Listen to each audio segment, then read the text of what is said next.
Good morning students. बेटा exercise 10.1 कर रहे थे हम। इसका बेसिक हमने समझ लिया था, ठीक है।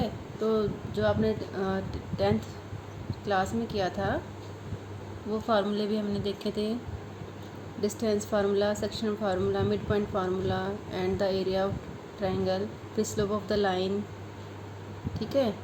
तो ये सब आपने रिवाइज़ किया होगा होपफुली। तो आज हम 10.1 के रिमेनिंग क्वेश्चन डिस्कस करेंगे। तो ये क्वेश्चन नंबर 7 है। इसमें कह रहा है कि one line O P makes 30 degree angle with positive direction of y axis, ठीक है। द क्वेश्चन क्या है इसमें, O any line make 30 degree angle with positive y axis, ठीक है। वाई एक्सिस के साथ वो 30 डिग्री एंगल बना रही है। Then find the slope of the line. तो इस लाइन का स्लोप निकालना है आपको, ठीक है।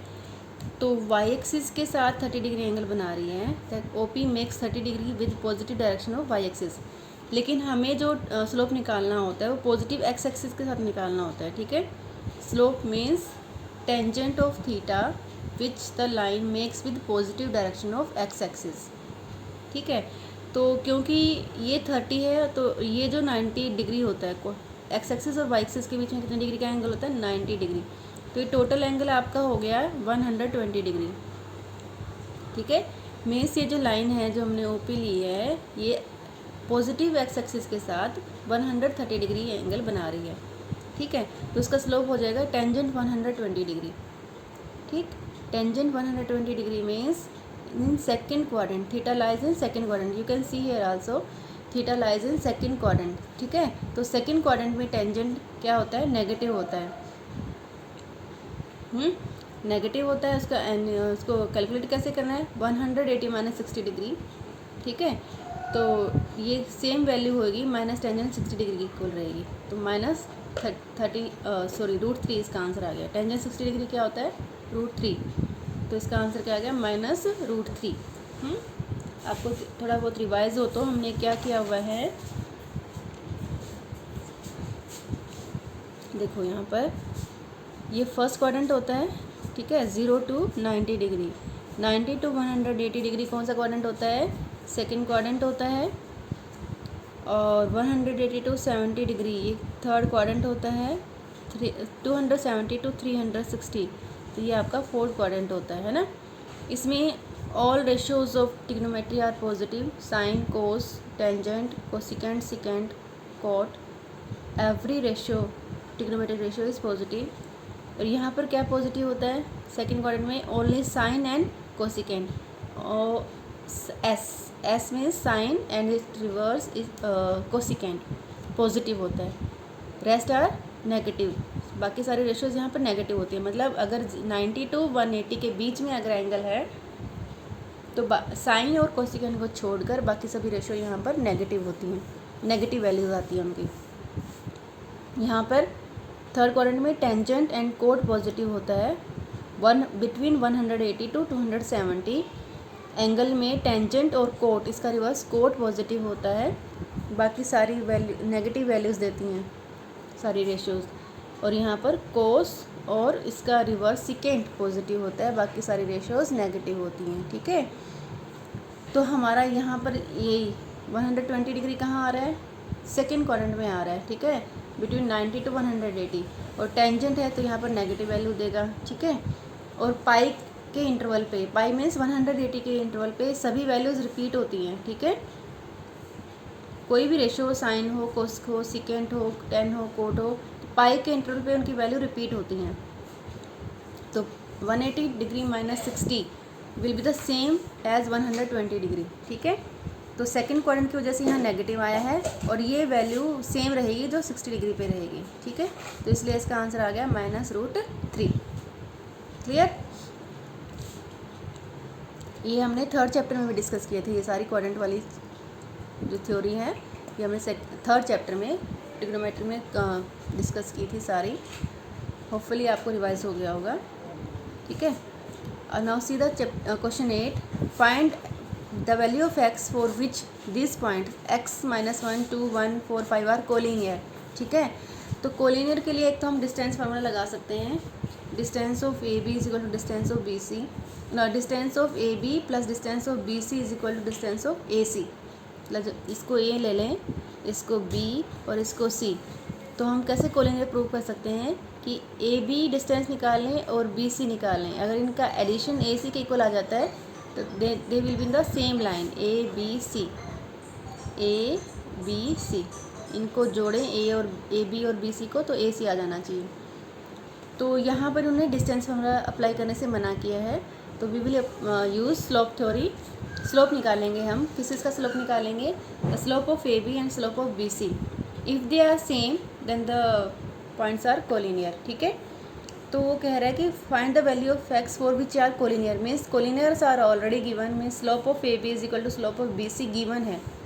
ठीक है, आपको एक्स की वो वैल्यू निकालनी है जिसके लिए पॉइंट्स कोलिनियर हैं, मीन्स कोलिनियर्स इज़ ऑलरेडी गिवन। तो हम क्या करेंगे, स्लोप ऑफ ए बी निकाल लेंगे, स्लोप ऑफ बी सी निकाल लेंगे। स्लोप ऑफ ए बी का फार्मूला क्या है? y2 minus y1 upon x2 minus x1। ठीक है, तो 1 माइनस 1 2 माइनस एक्स, ये तो स्लोप ऑफ ए बी हो गया, जो हमारा 2 अपॉन 2 माइनस एक्स आ गया।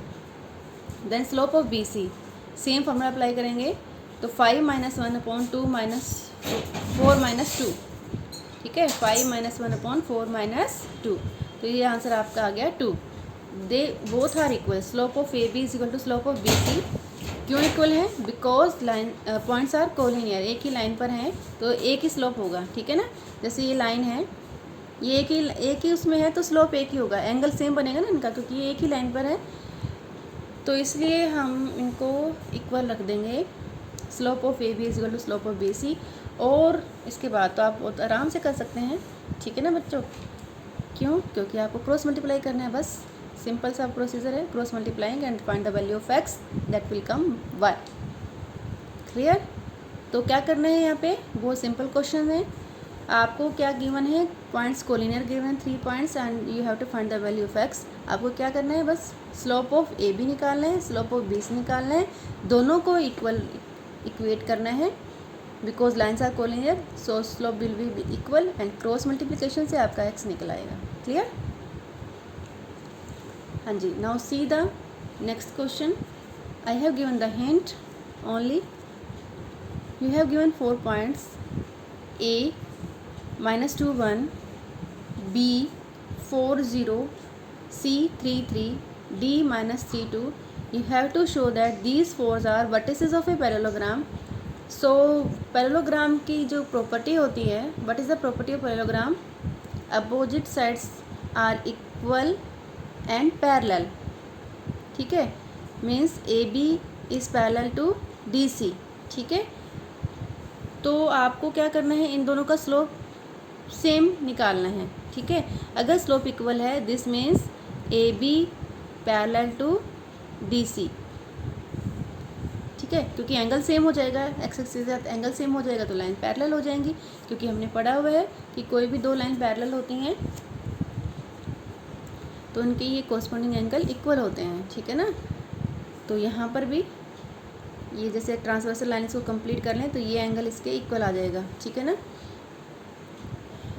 तो सेम आपको इन दोनों के लिए करना है, ए बी और डी सी के लिए सेम आपको इन दोनों के लिए करना है। Opposite sides are parallel prove करनी है आपको। अगर अपोजिट साइड्स पैरेलल हो जाएंगी तो it will be a parallelogram. तो आपको दिखाना है slope of B C is equal to slope of A D. इससे क्या आ जाएगा कि आपकी जो बी सी है वो ए डी के पैरेलल आ जाएगी। ठीक है, तो अपोजिट साइड्स पैरेलल आ गई, means A B C D is a parallelogram. ठीक है, तो सिंपल फार्मूला है आपका। स्लोप का फार्मूला क्या होता है? y2 minus y1 upon x2 minus x1। इससे आप स्लोप निकाल लेंगे, m1 m2 m3 m4 चारों स्लोप निकाल लेंगे, और इन दोनों का सेम आना चाहिए, ए बी और डी सी का जो अपोजिट साइड से उनका सेम आना चाहिए स्लोप आपका। अगर सेम आ रहा है means this lines are parallel, और इन दोनों का सेम आना चाहिए, इनका स्लोप सेम आएगा आपका तो मीन्स दीज आर पैरेलल, तो ये पैरेललोग्राम हो जाएगा। ठीक है, तो चारों स्लोप निकाल लें आप चारों लाइंस का। हाँ जी, अगला देखें, find angle between x axis and the line joining the points 1 -3 and 4 -2। तो इन दोनों लाइंस को ज्वाइन करना है, और वो जो लाइन बनेगी वो एक्स एक्सिस के साथ क्या एंगल बना रही है वो आपको निकालना है। तो हम थोड़ा रफली आइडिया ले लेते हैं ये पॉइंट कहाँ आएंगे। 3x की वैल्यू 3 है, y की वैल्यू -1 है, तो रफली हम यहाँ पे इसको ले लेते हैं, जैसे 1 2 3 और ये 1 2, तो 3 -1 यहाँ आ गया, 4 -2 आपका यहाँ आ गया। तो ये जो लाइन है एक्स एक्सिस के साथ क्या एंगल बना रही है, देखो अब हमें ये वाला एंगल नहीं लेना, because this is the negative direction. हमें क्या लेने होते हैं, एंटी क्लॉकवाइज डायरेक्शन लेनी होती है एंगल की, एंटी क्लॉकवाइज, ठीक है, विद पॉजिटिव एक्स एक्सिस, ठीक है। तो जो स्लोप होता है टेंजेंट थीटा होता है, this is anti clockwise direction of angle with positive x axis. तो हमें ये वाली डायरेक्शन लेनी है, ठीक है, एंटी क्लॉकवाइज। एंगल हमेशा एंटी क्लॉकवाइज ही लिया जाता है।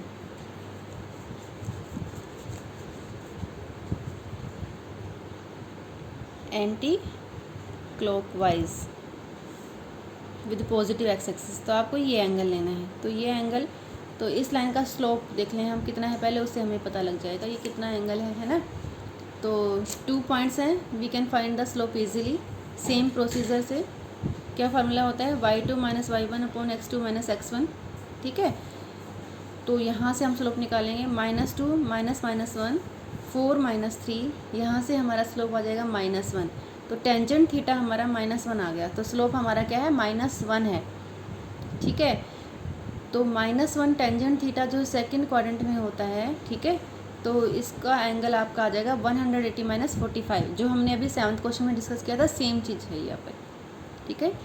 सेकंड क्वाड्रेंट में आ गया ये, सेकंड क्वाड्रेंट मीन्स 180 - थीटा, तो 1 किस पे होता है, 45 डिग्री पे होता है, तो टेंजेंट हो गया 180 - 45, तो कितना आंसर आ गया, 135 ये एंगल आ गया सेकंड क्वाड्रेंट में, ठीक है। फर्स्ट क्वाड्रेंट में तो ये 45 बनेगा विद 1, और सेकंड क्वाड्रेंट में एंगल बनेगा 135 विद -1, ठीक है। वैल्यू क्या रहेगी, -1, और एंगल क्या रहेगा 135, ठीक है। जैसे 7th क्वेश्चन किया था बिल्कुल सेम है ये। हाँ जी, चलो अब एक और क्वेश्चन डिस्कस करते हैं।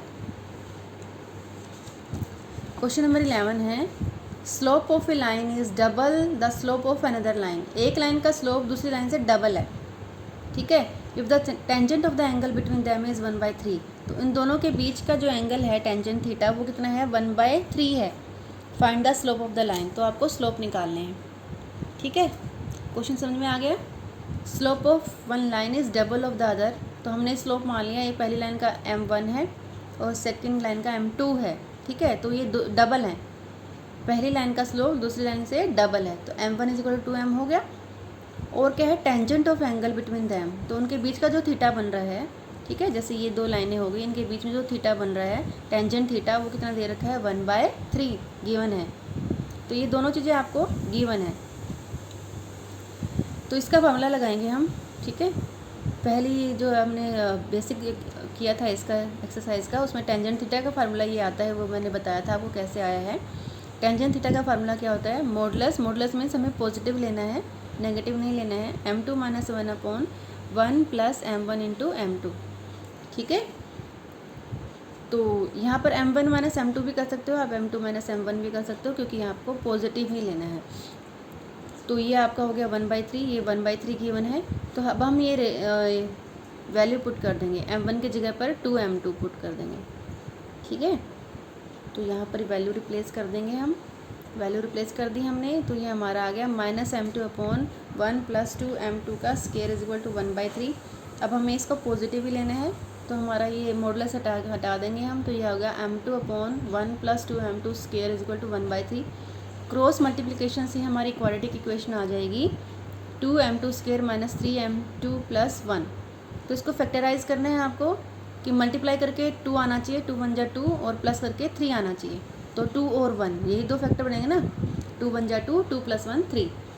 तो इसको फैक्टर बनाने हैं आपके, स्प्लिटिंग द मिड टर्म, 2 और 1 हो गया 2m2 + m2, ठीक है। तो उसको फैक्टराइज करके आपके पास वैल्यू आ जाएंगी m2 = 1/2, m2 = 1, ठीक है। जैसे यहाँ पर x होता है ना बेटा, x की जगह पर यहाँ पर m2 है, सिर्फ सेम प्रोसेस जो आपने किया हुआ 10th क्लास में सीखा हुआ, 11th में भी आपने काफ़ी क्वेश्चन किए हैं इसको।